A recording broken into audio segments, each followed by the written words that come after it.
Relax and listen to the voice.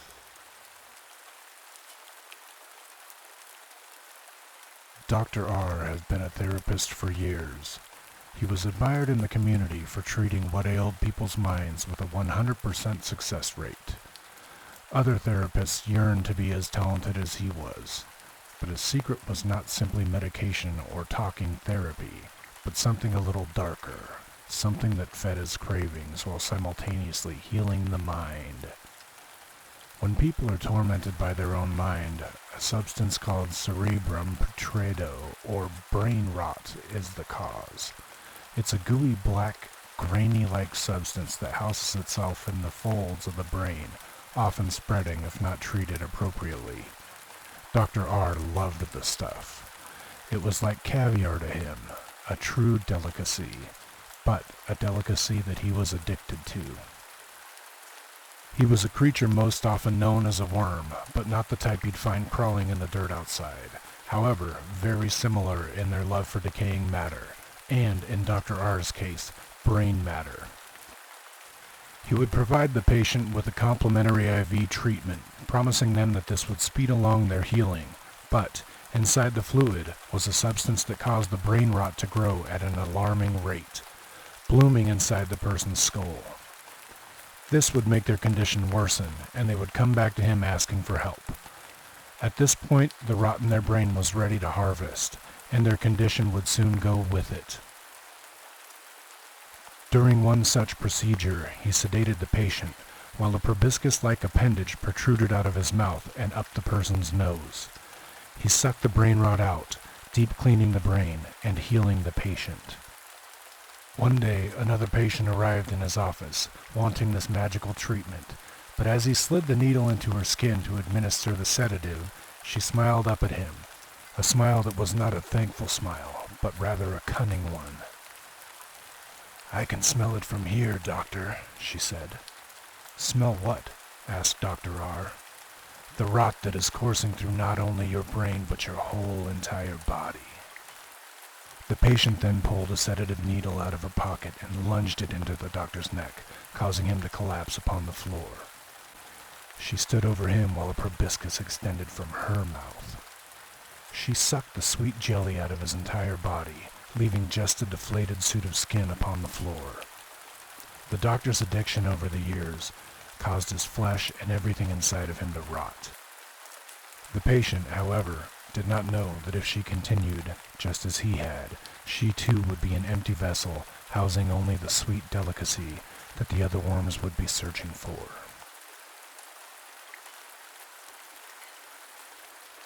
I'm feeding the moths when Sam walks into the lab, tapping madly on her tablet. "Hey, quick, what's the capital of Maine?" I pause. "Are you playing trivia crack right now?" She looks up at me from beneath her glasses. "Augusta," I say. Click. "What's the square root of 361?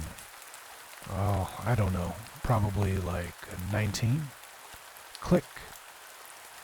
"What's the scientific name of the brown house moth?" I smile. "Hoffmanophilia pseudospirtella." Click.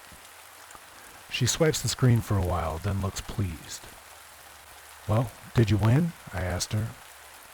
"Oh, something like that," she says. We are 24 feet underground in a government facility whose name I'm not allowed to say.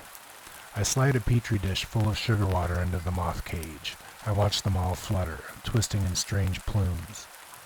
A cage over are cocoons. A cage before that, caterpillars. Each animal has a box on their back, half the size of a rice grain, wired directly into their brain. These lead into my computer, which marks down data near constantly. Every movement and every brain signal are marked down.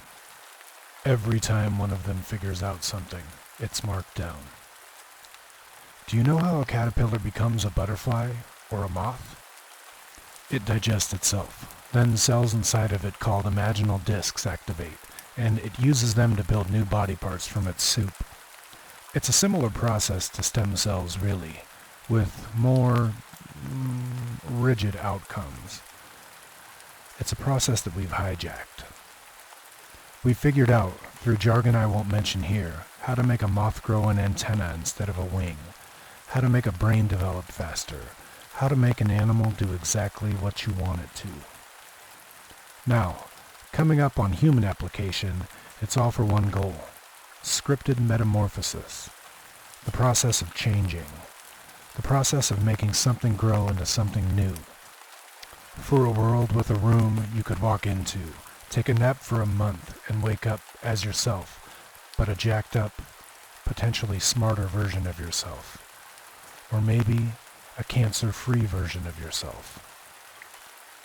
We just need a bit more development. I step back and I turn to Sam, who's muttering to herself. Hey, what game was that? She looks up. Oh, I'm just running a couple of tests. You were fast. She checks her watch. They won't use this for that cancer stuff. It's got much more practical applications on the military and politics side. Making people believe what you want them to. You know, act a certain way. Still. I blink. I try to remember my last lunch rant. Who said that? I asked her. Sam points to her head. Not important. There's bigger errors in that thought pattern anyway. Well, you're thinking that with human trials coming up, if you see plans about metamorphosizing people's thoughts, then you'll quit the project. I wouldn't. I'm not going to let you do that with my research. That's immoral. Well, we're not going to do anything. We already have. Click. Same response as the last dozen times, unfortunately. Well, I'll restart your growth. I freeze up. Sam touches my arm. We're just teaching you how to think. Properly. She puts the tablet away. You'll wake up soon, she says. Just a bit more development.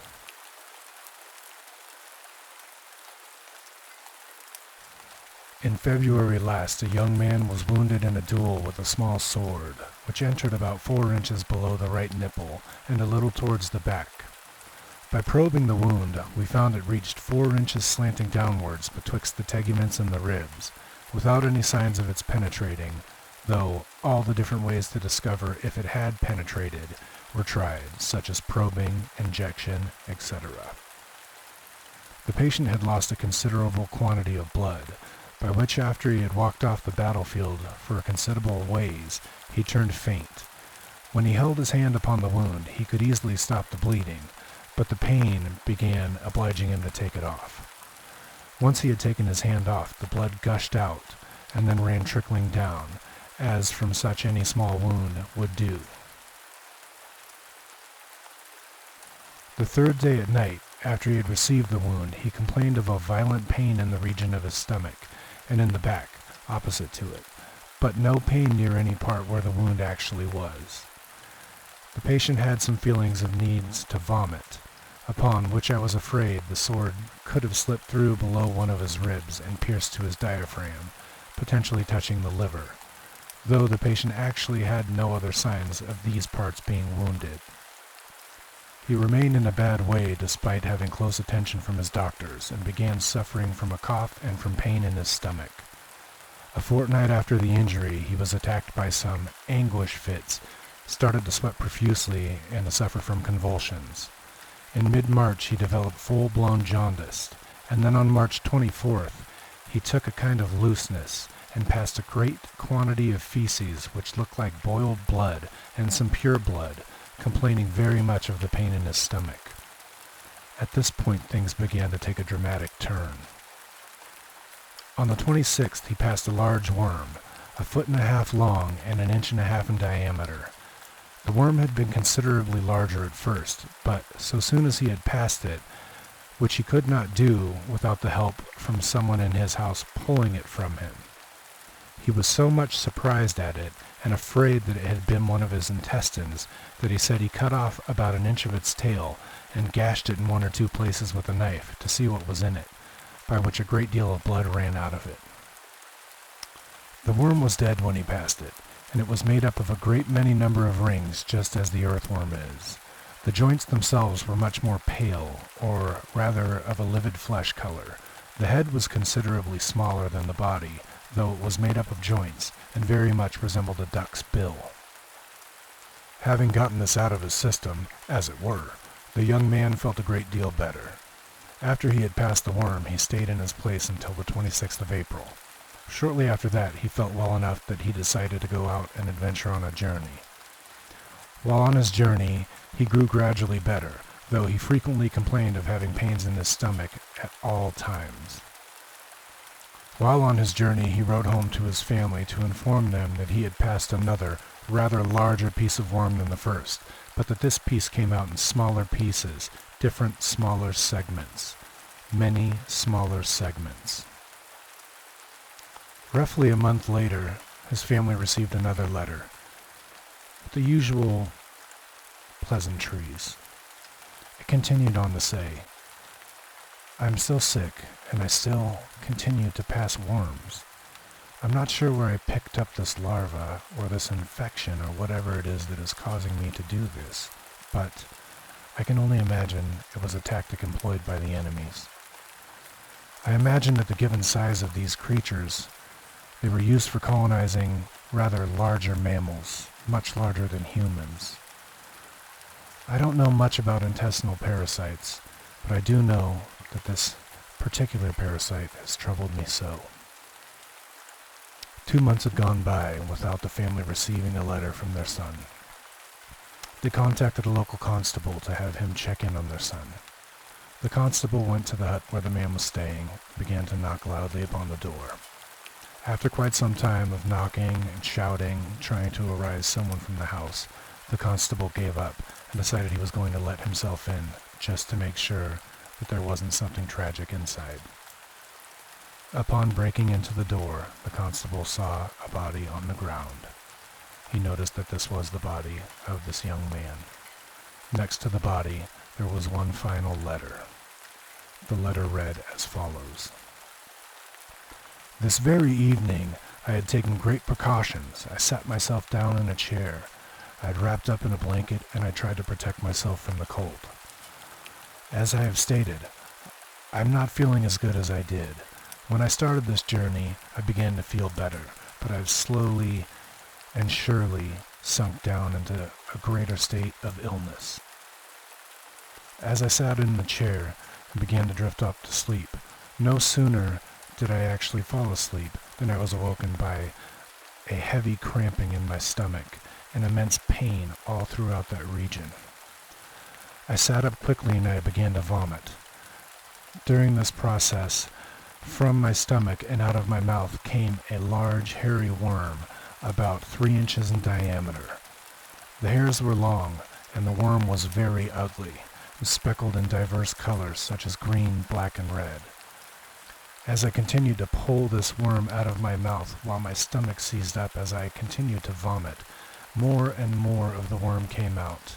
6 inches came out, 8 inches came out, 9 inches came out, up to what I would guess was about 1.5 feet. I could feel something in my lower abdomen tugging sharply upward as I yanked this worm, trying to free it from inside of me. The worm lies on the floor. It stopped moving. I've lost a lot of blood. I don't know where these worms came from, and I don't know how they landed inside of me. All I know is that I'm starting to feel better again."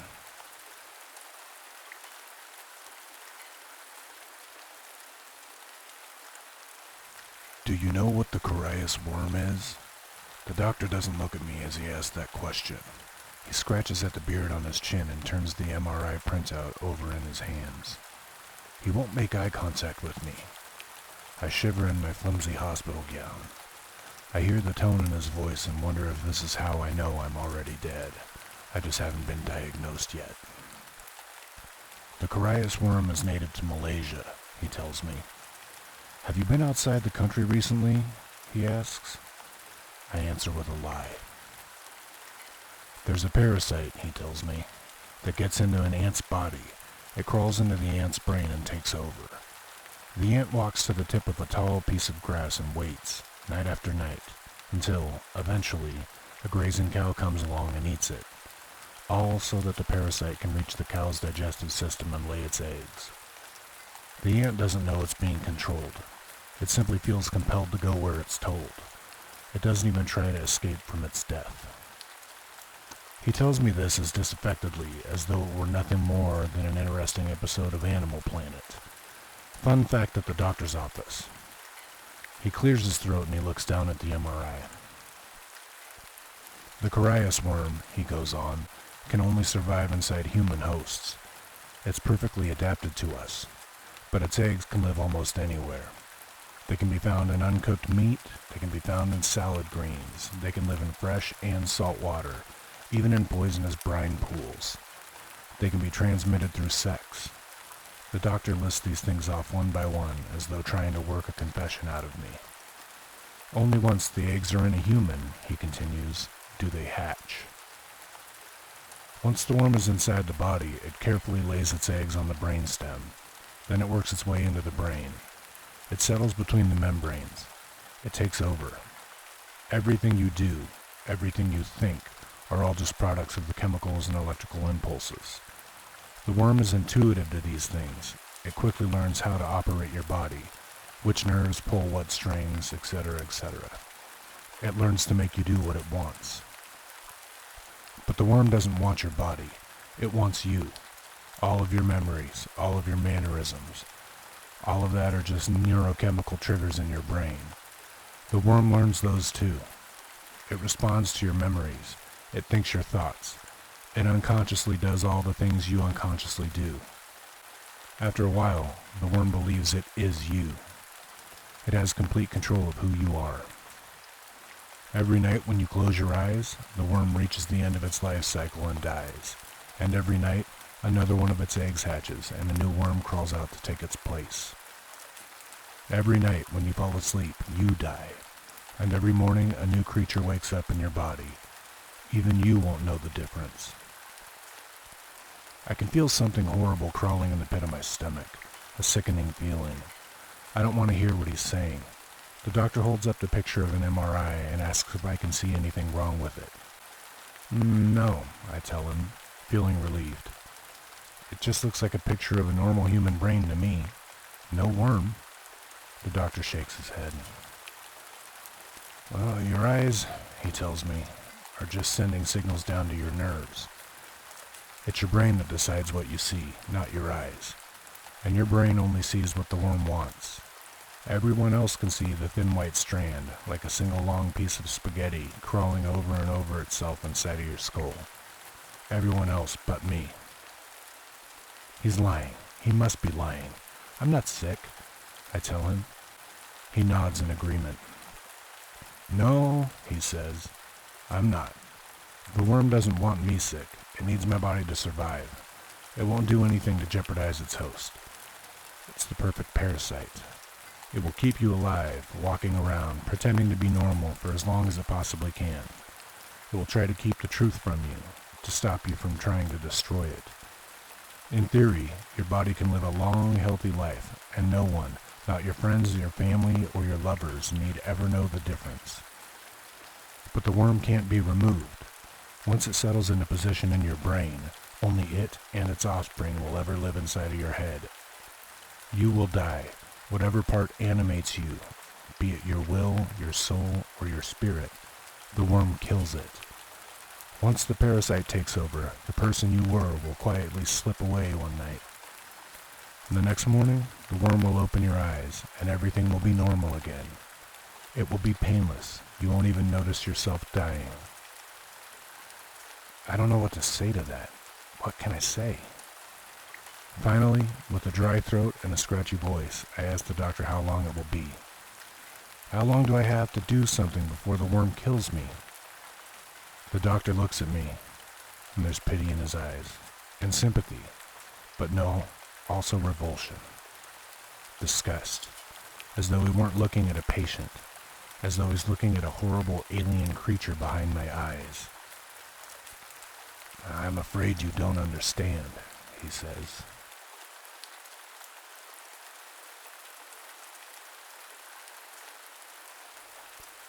began as a scratchable itch, then escalated more and more, until it became an incurable hunger, a craving I would never be able to end. It was a monster of pleasure and a monster of pain, a godlike force of chaos that tore my life apart.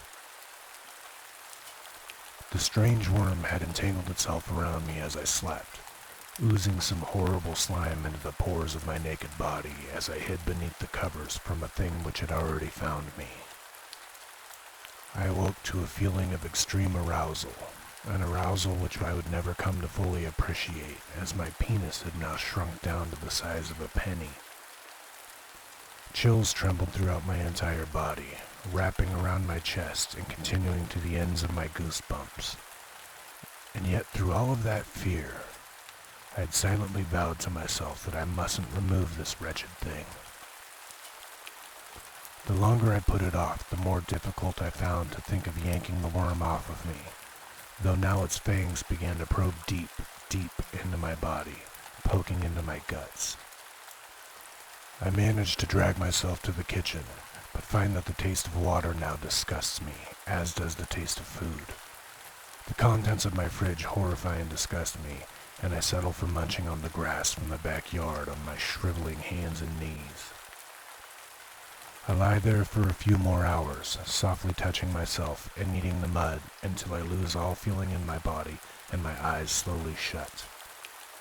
One final thought runs through my mind, and then all sanity is gone. Dig.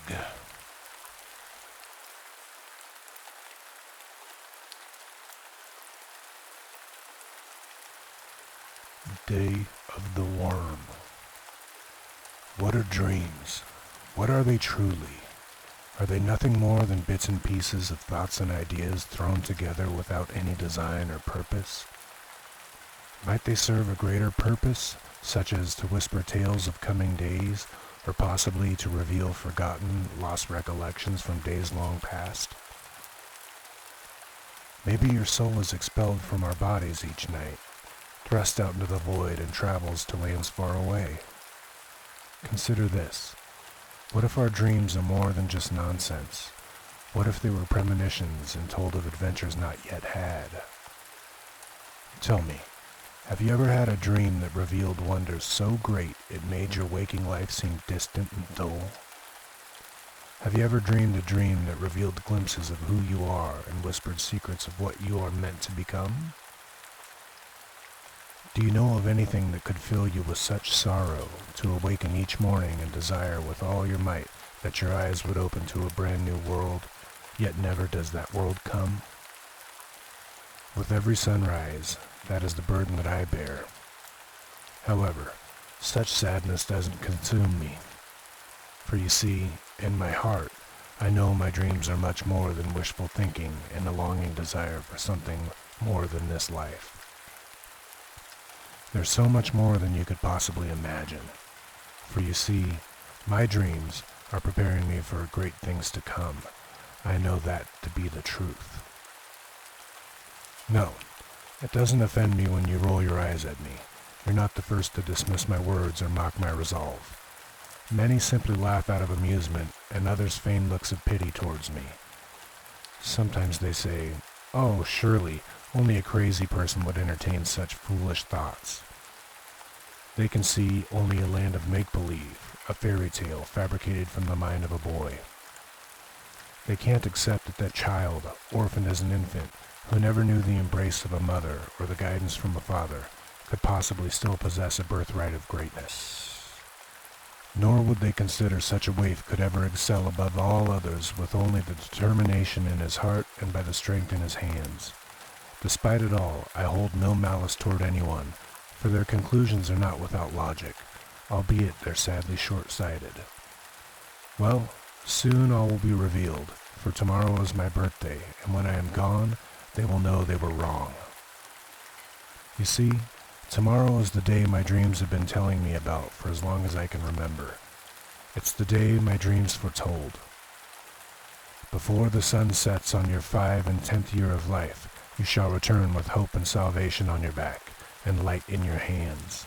By your blade you will rid the land of the worm. This is what I see each and every night when I close my eyes and surrender to sleep. So, for one brief moment, let go of all your misgivings and apprehensions. Leave behind your doubt and listen to my voice. Listen and let me tell you about my dreams. In my dreams, there's a realm so close to our own that only the width of a hair separates the two. They exist side by side, unaware of one another, yet they are so far apart that traveling the distance would take 1,000 years. It's a medieval realm where science and magic live alongside each other as beloved friends. Machines and technology, sorcery and magic, here they are one. In this world, little distinction can be seen in the matters of wizarding and science, sorcerers and teachers, or magicians and healers. They're the same here. This realm was ruled by 6 great nations, each with a king and queen of virtuous heart and noble blood. Castles and villages, farms and towns pepper the land. All live simplistic lives with a hint of technologies both natural and mystical. In my dreams, I see a beautiful, white, domed temple made of ivory stone. The temple is home to 6 revered weapons made from sacred steel, a gift from a goddess and bestowed upon a chosen warrior from each nation. She offered those weapons in preparation for the day foretold, the day of the worm. Honor to those blades, but in the center of the temple is the 7th altar, a spot most exalted. Upon this shrine rests the armor and weapons of the 7th son of a 7th son, a boy born under an eclipse of 3 moons and conceived from the joining of a mortal and a god. His bloodline is destined to ignite the realms within shadow and despair and shine hope upon an oppressed and dying people. In my dreams, the weapons I wield are made from mystical steel of silver and blue. My armor is impenetrable and durable, yet impossibly light. My gauntlet extends past my elbow and serves as my shield. Upon the broad cuff of the metal-plated glove is housed a diamond-shaped disc with 3 blades that emerge from its tips with a lethal snap. When flung at my enemies, the disc obeys my will. It lays waste to all of my foes, then faithfully returns to my hand without fail every time. Forged was my sword from the last remnants of creation. Its steel was tempered under the solar storms of a distant star and cooled with the very essence of life. It is the mortal enemy of rot and decay. Never will my sword be broken. Nothing can shatter its blade. It is impervious to impact. Never will its edge become worn and dulled. The jeweled eye that sits within its hilt is my symbol and banner. It is the beacon that shines a light of hope and victory against any abomination that dares to stand against me. In my dreams, I see a day in which black rain falls from the sky. Ropey and fibrous strands of greenish-black tar pour from the clouds. Its touch brings death and decay across the land. The arrival of the worm is heralded by a clap of thunder as his fortress bursts through the clouds. It pierces the ground like a dagger stabbed into flesh. It's jagged and pointed, crystalline citadel with bulbous blister-like domes upon its walls. The crystalline mountain is where the throne from which the worm will conquer and reign. Black waterfalls pour from the dark fortress and crash to the ground, spreading outward from the mountain's base.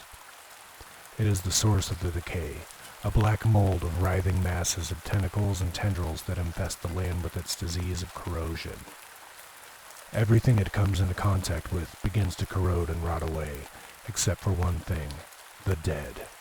For what is a warlord without an army of pawns?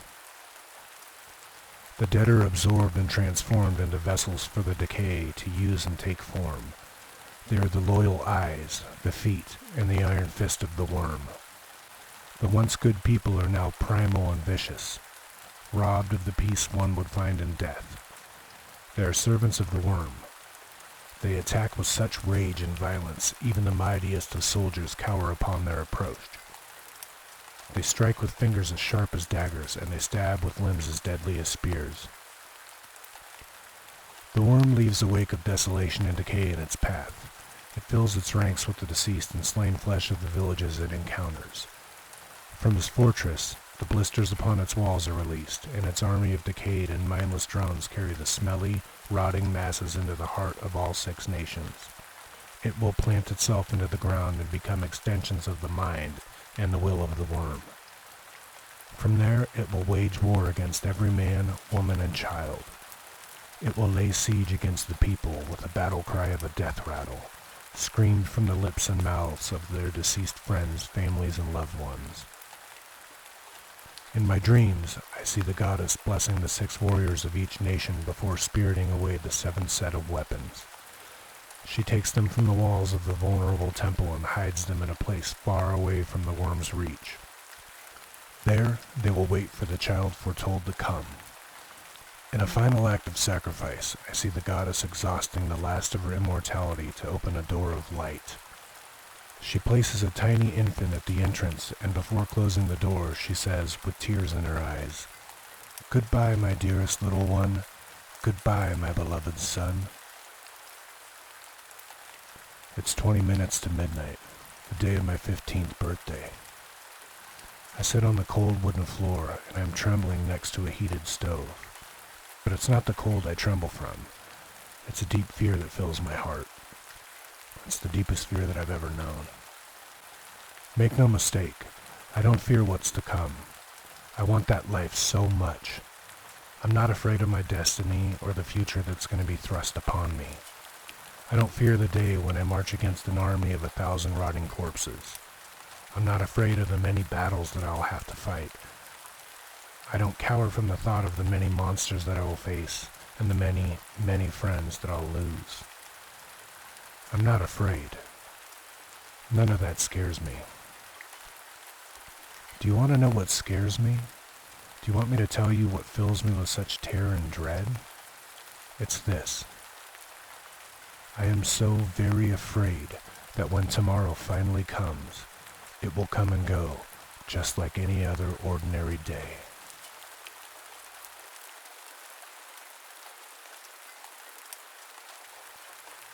The Squire and the Black Scroll. Kneeling before the knight, Edwin accepted the scroll with great honor. It was such an odd thing he held, one of the likes he had never experienced before. The parchment was cold to the touch and made from leather of the deepest black. It was absent of moisture. Still, it felt slick and slimy in his hands as if it had been pulled from the river, rotting and decayed. He shivered at the thought of the animal whose hide hailed its origin. The parchment was rolled tight with a clay seal upon its surface. The emblem embedded in the clay consisted of sharp lines and gashes. The boy knew little of matters of magic and wizarding, but he had enough sense to see that dark curses and wicked hexes did this crest bind. "Arise, boy. Make haste and do not delay your departure. Word will soon reach the enemy of the scroll's discovery. The time of reckoning fast approaches. The sacrifices made to deliver that evil thing into our grasp cannot be wasted with indecision," said Sir Leonidas, king of the Fourth Realm. With great effort, the young boy tried to remove any hint of apprehension and fear from his voice. "Yes, my lord," he answered. "Heed my words and do not deviate from my instructions. Head south and ride hard across the plains and through the scorched hills until you reach the sunken mountains. Avoid the main paths and stay hidden until you reach the gates of the White Keep." The knight put a large hand on the boy's shoulder and said with a lowered voice, "The item you carry is dangerous, and will betray you if given the opportunity. Do not give it such an opportunity. Never must darkness fall upon it. An hour before nightfall, build yourself a fire, and with green salt must you encircle the scroll to ward off any dark spirits and shadows that call to it. Trust no one. If you must draw your sword, you strike to kill. Do you understand me?" The boy swallowed and gave a small nod of affirmation to the knight. Satisfied with his response, the knight continued, "I ride east in the morning, with every sword and shield that would follow my banner." Sir Leonidas paused and looked affectionately down at the boy. "My dear Edwin, I fear this may be the last time we speak, but If fortune favors us, we will attract the attention of the enemy's eyes and draw their numbers toward us. You will pass through the land safely and undetected." The boy took leave of the knight. He swiftly made his way to the supply hut within the encampment to gather all he would need for the journey. He was lost in thought as he saddled his young steed. Preoccupied was he over the war that tore through the land from an enemy that came from the stars. He wondered about the object openly displayed in the daylight upon his saddlebags. He pondered what would come to pass if the rays of sun no longer fell upon the scroll. So focused on the dark scroll was he took no notice of a hooded figure that approached from behind. Such a mighty quest for such a tiny boy. Are the times so dire that it comes to this? Well, one cannot deny that the fates do not have a sense of humor in matters such as these. Wouldn't you agree, little one? He bellowed a jolly laugh. The boy turned and clenched his jaw at the insult, but held his tongue when he saw the robes of a nobleman. He bowed his head and said with as much respect as he could muster, "I do what is commanded of me, sire." The man laughed again. "Do not take offense, young one. I merely saw an opportunity to jest with you, although it might be wise to avoid such things until a more appropriate time, wouldn't you say?" The man's eyes suddenly narrowed, as if truly seeing the squire for the first time. To the discomfort of the boy, the man approached. He circled Edwin several times, inspecting him up and down. Once satisfied, he knelt before the young man, meeting his gaze as equals, and said, "Yes, yes, I have chosen well. I have chosen well indeed." At this, he removed his hood and revealed his identity. The squire immediately bowed, recognizing the face of the wizard, and gasped, "The Old One!" The old man smirked, but still held humor in his eyes. "If I were able to conjure the name of the bastard who thought up that title, I would curse his children and his children's children. The whole lot of them would sprout tails of a pig from out of their bottoms." Jotki, wizard and advisor to the king of the Fourth Realm, returned his attention to the squire and gently lifted the boy back to his feet and spoke. "Nay, brave child, arise. You bow to no one after this day comes to pass." For a moment the old man's attention seemed to drift to other matters. He lifted his head as if listening to voices only he could hear.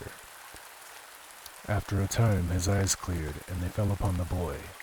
He hurriedly began helping to load the squire's equipment and supplies onto the horse.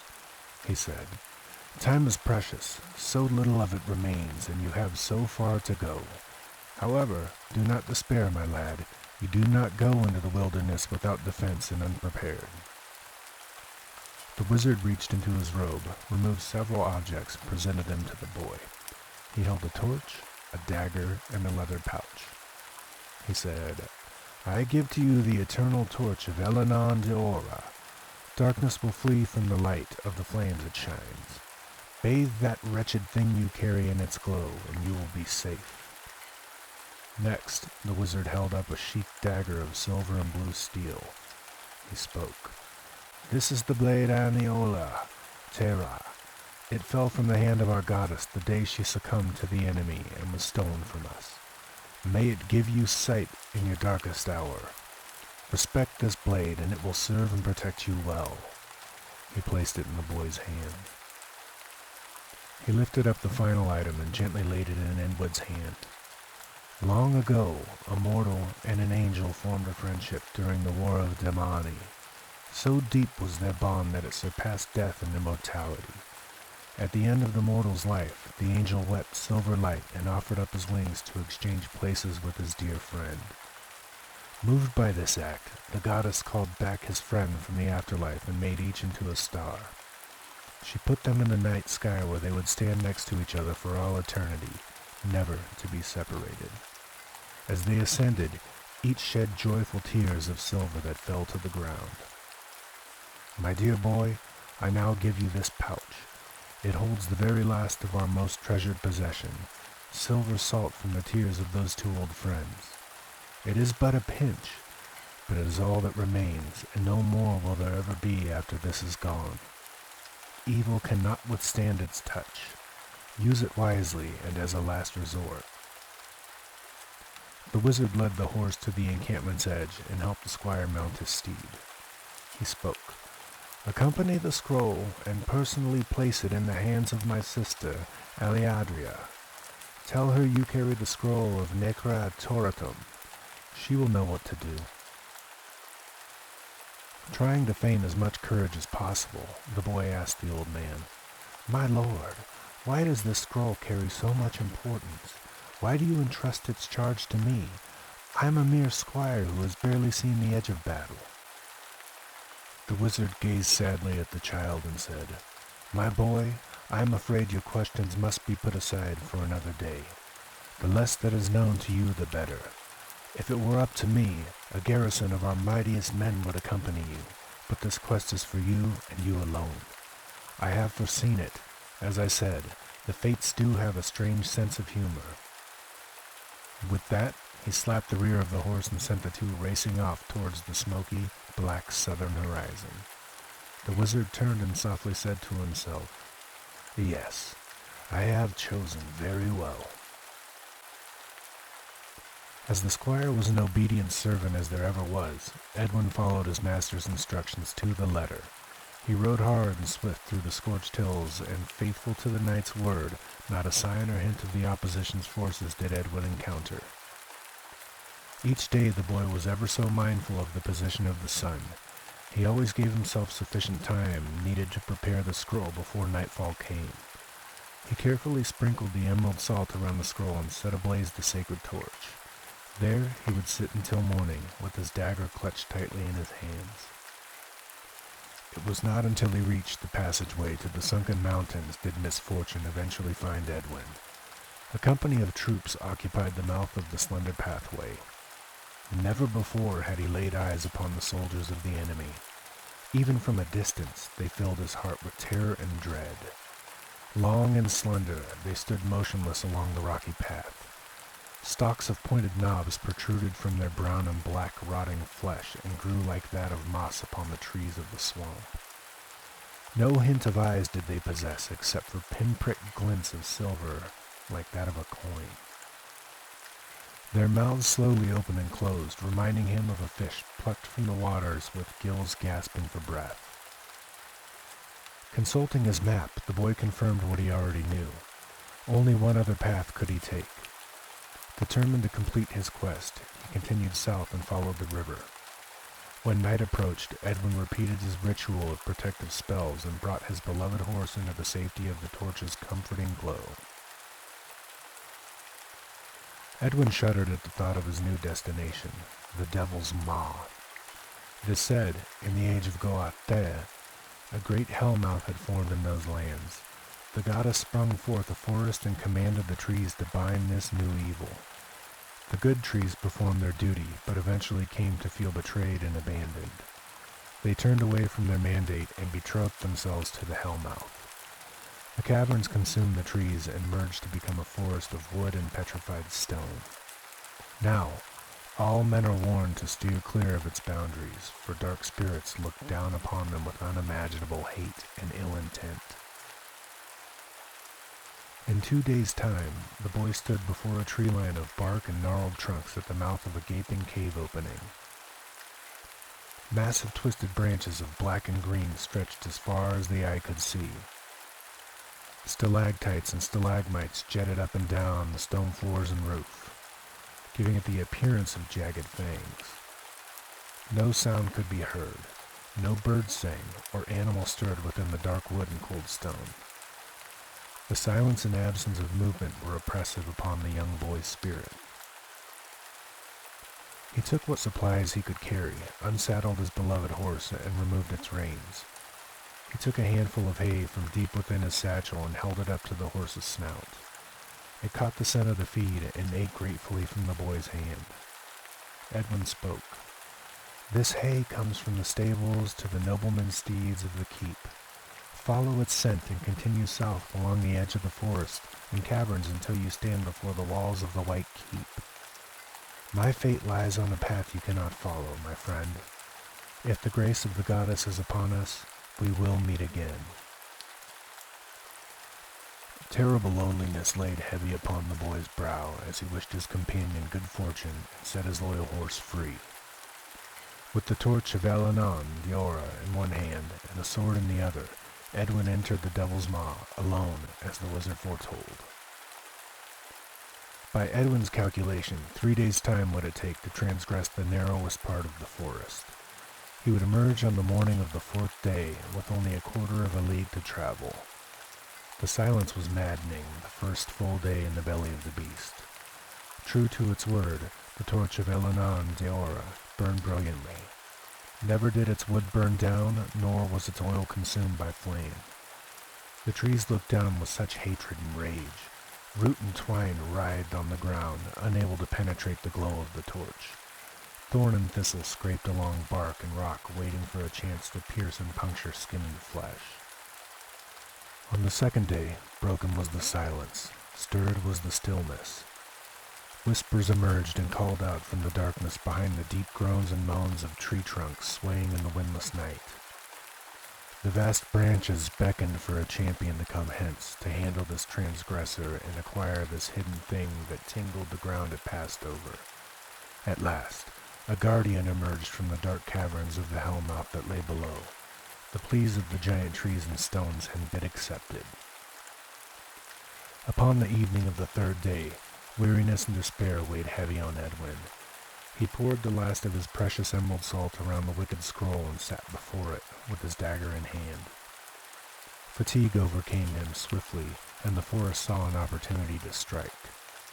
Masses of twisted and gnarled vines approached from above, carrying a droplet of mildewed water within its crevices. Drip by drip, the water fell on the torch. The flames singed and hissed against the moisture, but slowly its light grew less. With the last droplet of water, Edwin opened his eyes wide, and the last of the light was extinguished.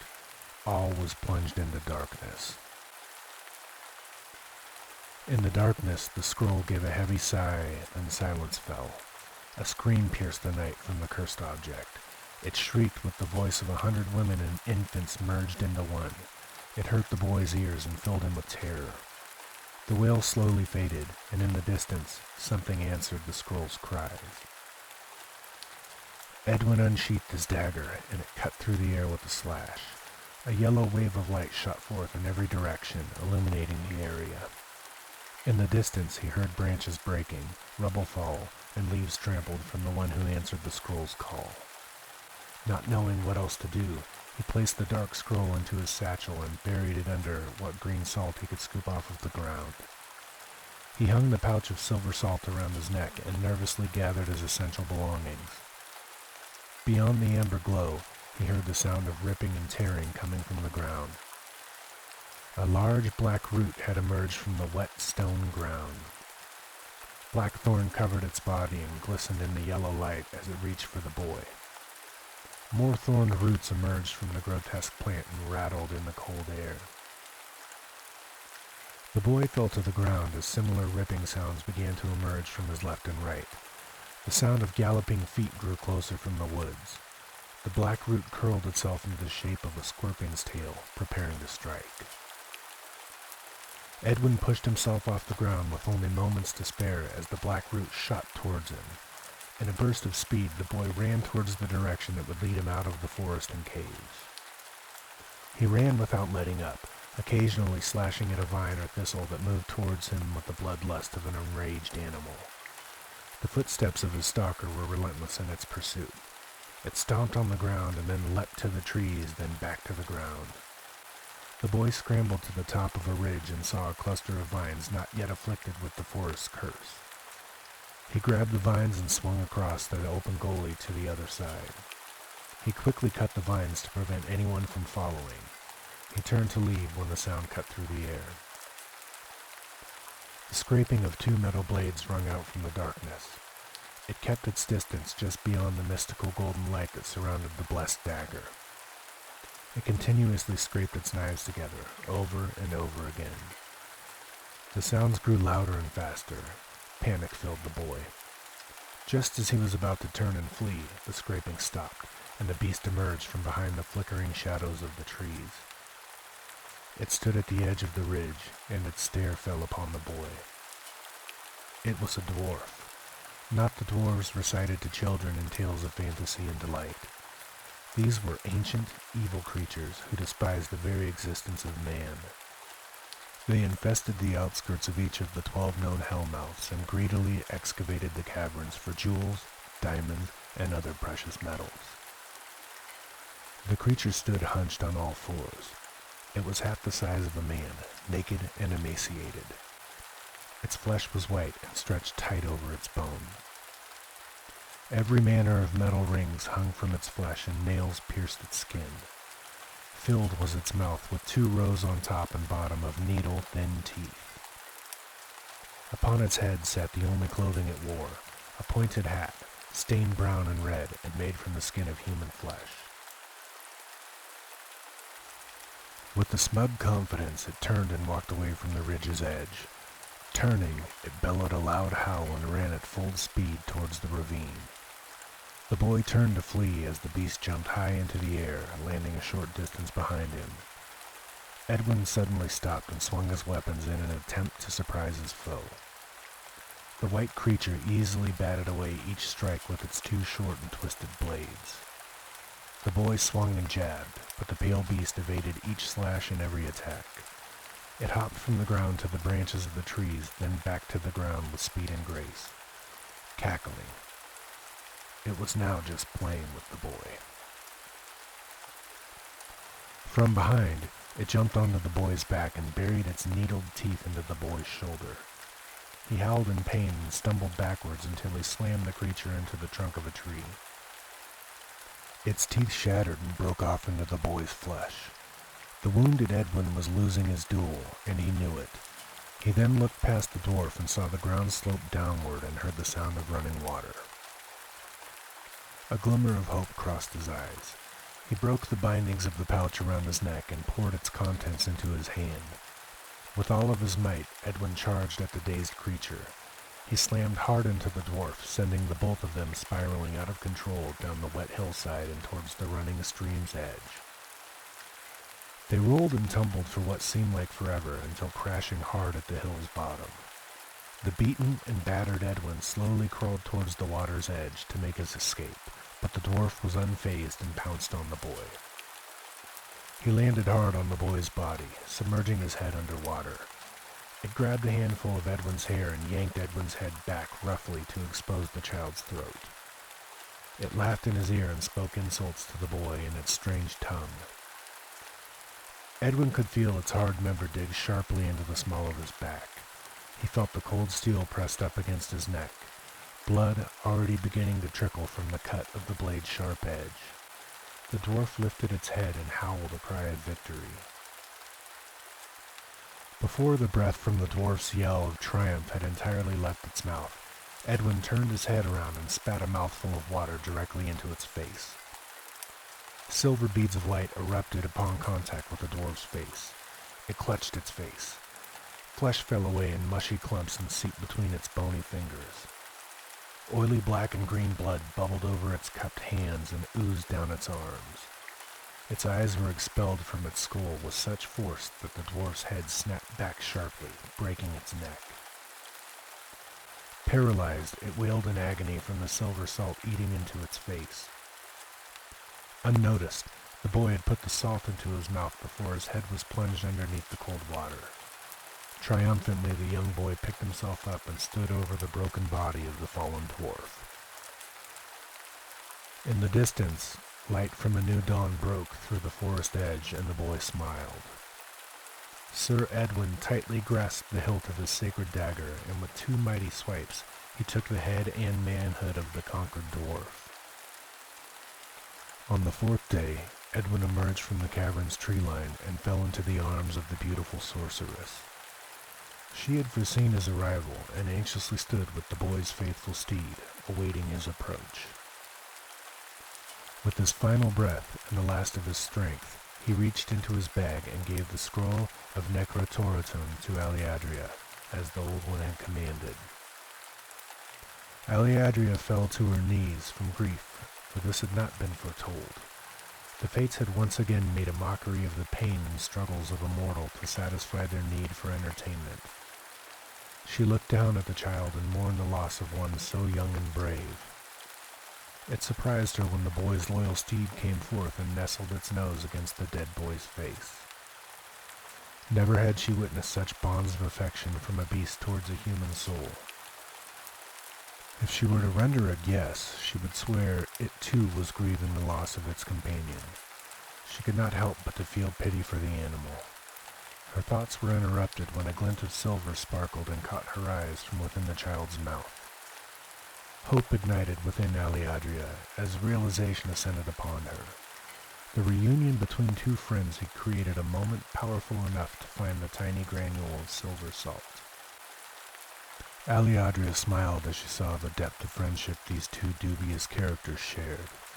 The sorceress quickly took out her wand and waved it in a circular motion over the boy's body. She said, "Not yet, child. We beg you not to leave us. You have so much left to do in this world. Come back. Come back." Edwin's body began to shudder, and the lids of his eyes fluttered. They snapped open with awareness and life, and Edwin took in a deep breath of air. Tears of joy filled his eyes and flowed down his cheeks in streams. Trails of moisture glistened with magnificent light from the silver salt they held. He clasped the beautiful sorceress by her hands and said, "She is real. She led me through the darkness towards your voice. She spoke of the scroll and revealed its secrets to me. I know how to use it." "Be still. Of who do you speak, child?" asked Aleadria. "The goddess, my lady," said the boy. "I know where she is imprisoned. I can find her and break the bonds that restrain her." Edwin stood shakily to his feet, his face now ablaze with light from the silver salt of his dried tears. He spoke with such joy. "She gave me a message to deliver to the Old One." "Speak, child. What was the message?" Aleadria asked. Edwin looked at the black scroll in Aleadria's hands, and with the sight of a seer and the strength of a knight, he spoke. She said, "Prepare. The day of prophecy will soon be upon us. The return of our champion grows near. The time has come to rid the land of the worm."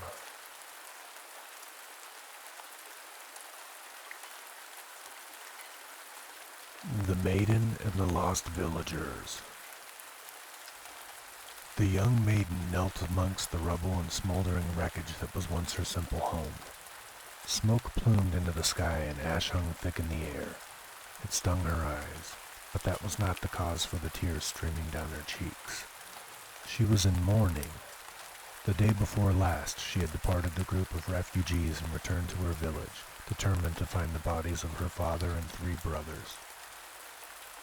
It was her duty to anoint their brows with consecrated oil and bid them farewell into the afterlife.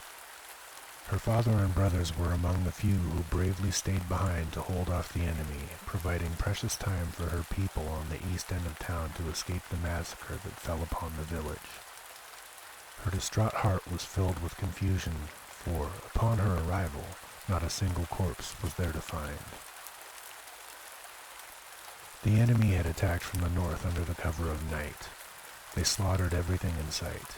Neither man, woman, or child was spared. Yet, no bodies laid before her. No crows feasted on the corpses that should be plenty. The words of the old widow, Mehithlo, came to mind. She was fond of spinning tales about the enemy. Tales the maiden believed were meant to frighten young children into obedience once it was time to remain in bed. She surveyed the ruins. It was dark and hazy with no hint of life. Once a joyful habitat this was, she thought with sorrow. Curiously, she took notice of the grimy layer of soot that covered everything within the burnt-out village. She ran a single finger through the begrimed sludge and saw that it did not give any of the appearance of ordinary ash, but a mold that grew in the dark and damp places of old. "This is not of nature's making," she thought. "This is rot and decay I walk upon."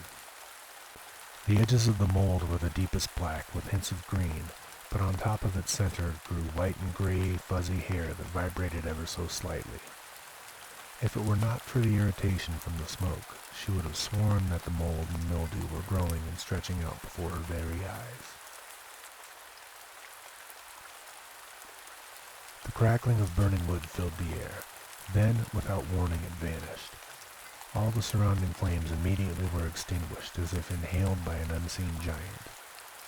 The mold congealed upon itself, forming vines and tendrils. They writhed on the ground before her feet, encapsulating and covering all within its reach. A soft hiss emerged from the ruins. A dense gas swirled and rose into the air from the oval-lipped mouths that pimpled the surface of the thicker limbs. It flowed like a liquid upon the soil and clawed up at the scorched beams like an animal searching for prey.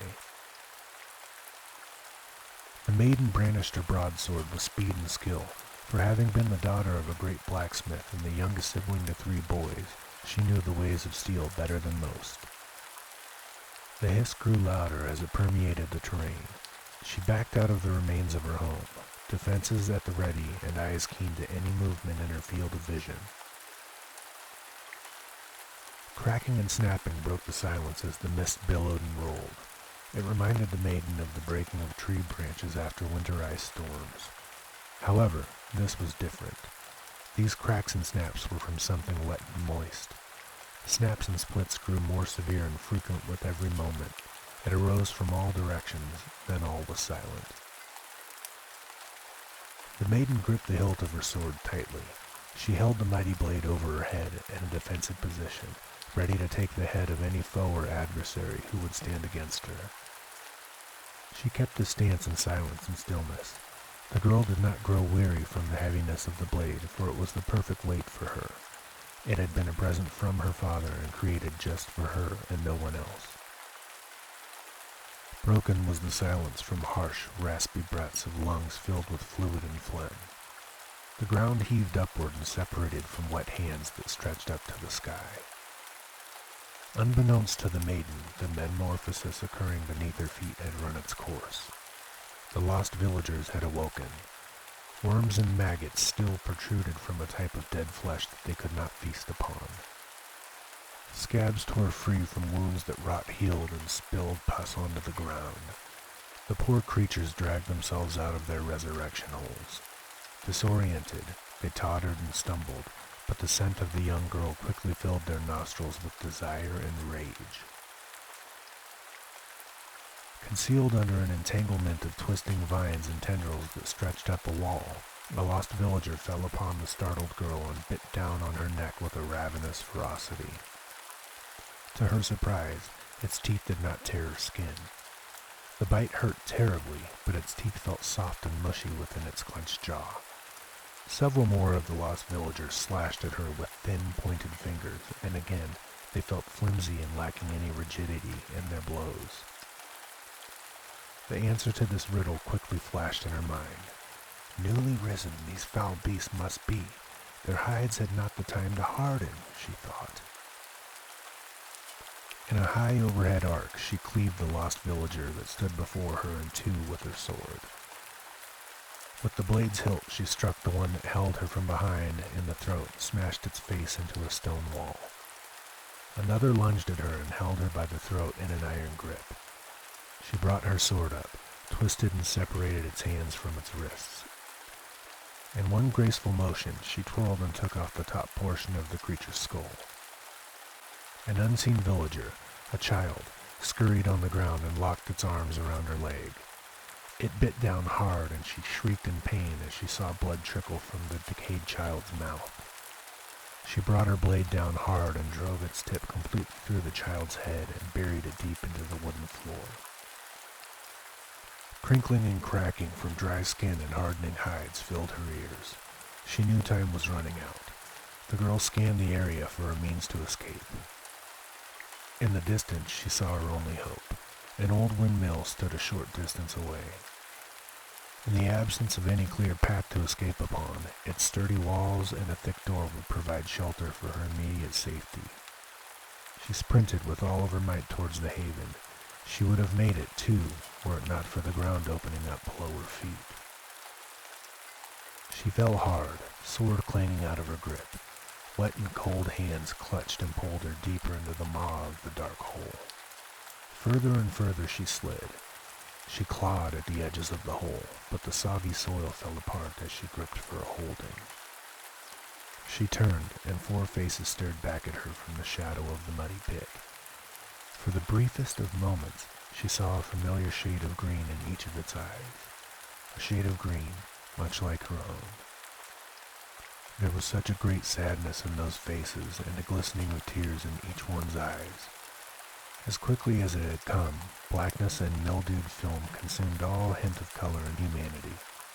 The grasps of those gnarled hands tightened, and the fair maiden screamed in terror.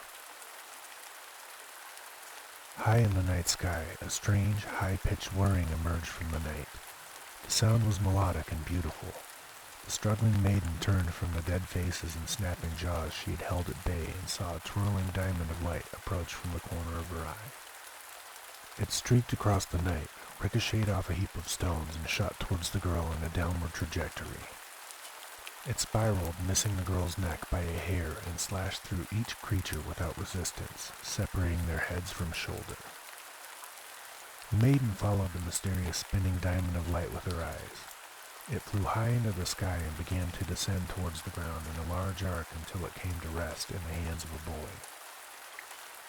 The boy couldn't have been more than 15 to 16 years of age. He stood gallantly, wearing thin and light silver armor. The object he held in his gloved hand was a diamond-shaped disc with 3 blades that retracted into itself. He secured the disc to his gauntlet and drew his sword. In that instant, it appeared the mist quivered at the side of his mighty sword. She watched him run headfirst into the approaching lost villagers. Her keen eyes saw that the boy was well trained, but lacked experience on the battlefield. Still, the lost villagers were no match for his blade, an amazing diamond disc. In the distance, she saw another young boy wearing the garb of a squire enter the town square. Accompanied was he by 6 fearsome warriors, 4 men and 2 women. They raised their spears and blades high above their heads and charged forward with a loud and magnificent battle cry. From within the mist, hordes of decayed creatures descended upon the small band of knights. Hissing and spitting filled the air. The sharp clang of steel against hardened exoskeleton echoed across the barren village. The monsters fell upon the warriors from rooftops. They leapt into the air and crawled on the walls. The beasts flanked their victims with lethal precisions. The green mist swirled and surged, blinding all caught within its wake. The young warrior approached the maiden. With a smile, he offered her his hand and said, "My lady, how did one so beautiful such as yourself come to find herself in such a dire predicament?" She was dumbfounded and in shock at the massacre she just witnessed. She stood aghast at the nonchalant demeanor the boy displayed for the loss of his comrades in arms. She had never seen such disregard for life, or such dismissal of loyalty those brave souls must have shown for this child. Puzzled, rage built within her soul. She shouted, But your friends just perished before our very eyes, and you did nothing. Do you not have any—" His smile grew wider than before, and the boy said, "My dear, you lay down before the warriors of the 6 realms. The other was a squire to my father and champion to my mother. If any one of them were incapable of fending off a pitiful pack of flaccid deadlings, they would have no place at my side." With a slash, the squire's dagger slashed through the air, releasing a burst of golden light.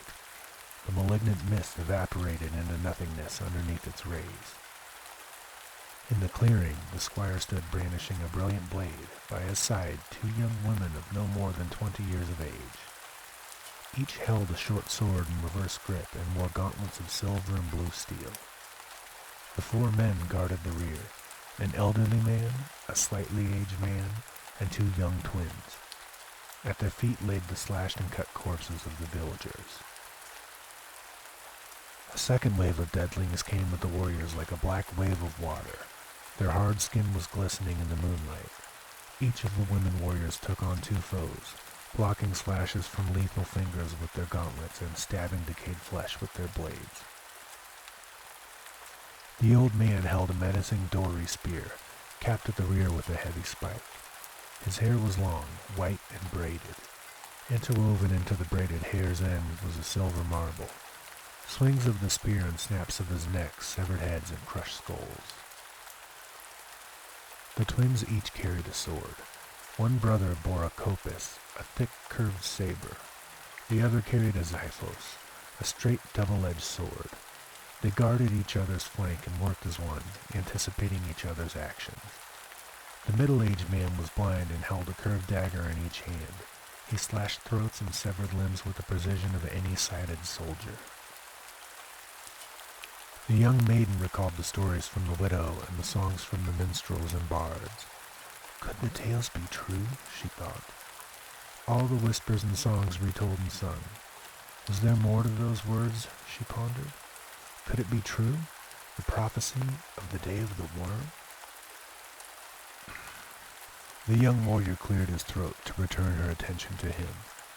Full of boyish playfulness and one hand behind his back, he offered his other hand to her once more and said, "Forgive me, my lady. I am normally quite shy about things such as this and find rejection quite devastating. However, in this case, I will risk the embarrassment and shame." With a sly grin upon his face, he revealed his concealed hand, held up her sword, and said, "Would you care to dance with me?" The maiden saw the dark figures moving in the shadows. She looked into the eyes of this mysterious young warrior and felt a stirring she could not deny. She smiled and took hold of her sword and said, "Yes, good sir, nothing more would please me."